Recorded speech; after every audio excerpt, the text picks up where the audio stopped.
share with you today one of the mistakes that I made investing in property quite a few years back now.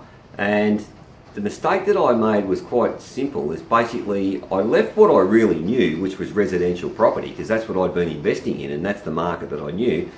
And I decided to get involved with a guy, and we went and bought a vacant site, and we were going to go and build a childcare centre on it. So lo and behold, not really knowing that industry or not really knowing that having expertise in those areas, we were just sort of going, you know what, it's a big site, we reckon we could build a big daycare centre on it, and away we go. So we bought the site, we go down to the council, we put in our town planning, we get our applications, we get our drawings done, we've done all the due diligence in regard to all that sort of stuff, and everything that we did complied with Res Code 1, so there was no reason for council to knock us back to get the permits to build it.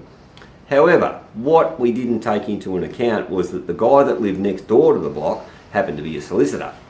And it was in a major city, and this solicitor was really clicked into people at the local council. Now, unbeknownst to us, when we bought and settled the property and we started our application, so we started spending money on planners and drafters and architects and noise specialists and traffic specialists and all this sort of stuff to put our application together. Our little mate next door, he's out there organising a bunch of protesters from his local streets and local neighbourhood. So by the time we get into council, we've got our application in, they've summoned us to a meeting, we've got 54 protesters sitting at the meeting against our proposal. So we had to have, of course, our experts sitting there, we had to have our lawyers sitting there, we had to be there, and we had to go through twos and fro's of why this would work, what their objections were, what it didn't, etc, etc. Long story short though, when we had 54 protesters, even though everything we did complied inside the town planning and permits and everything should have been approved, council didn't want to be seen to be going against, 54 families and 54 voters in the area. So therefore they knocked us back. Long story short, from there we ended up going to VCAT. We're in VCAT again. We've got architects, we've got town planners, we've got noise specialists, we've got traffic specialists, we've got lawyers in there. This is costing us an absolute bomb. Long story short, after 3 or 4 days in VCAT, our application actually got knocked on the head. We were left then with a 4,000 metre block of land that all we could do was just build a house on it.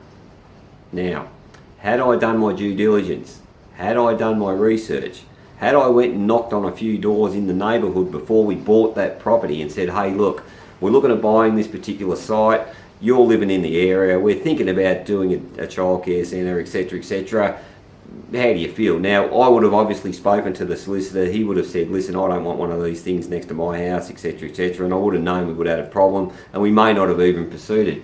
The other thing that happened at the time though, and this is just a real life experience, we lost a lot of money, but what happened there was that ABC learning centres tipped over in Australia as well. They were having financial issues, and basically for us the timing of it was just all completely out the door. But look, I just wanted to share with you, this is the reality of life. I bounced back from that, there's no problem with it, but at the end of the day, if you're going to move down any type of investment journey, make sure you've done your due diligence, do your homework, make sure you cross your I's and dot your T's, because I tell you what, I made a couple of mistakes there. They were pretty costly mistakes, but I guarantee you I won't make those again. But just thought that might help you just by sharing the reality of this is what life's about and this is what can happen at different times.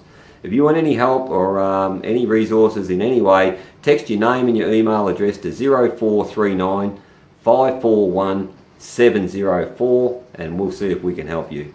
Enjoy your day.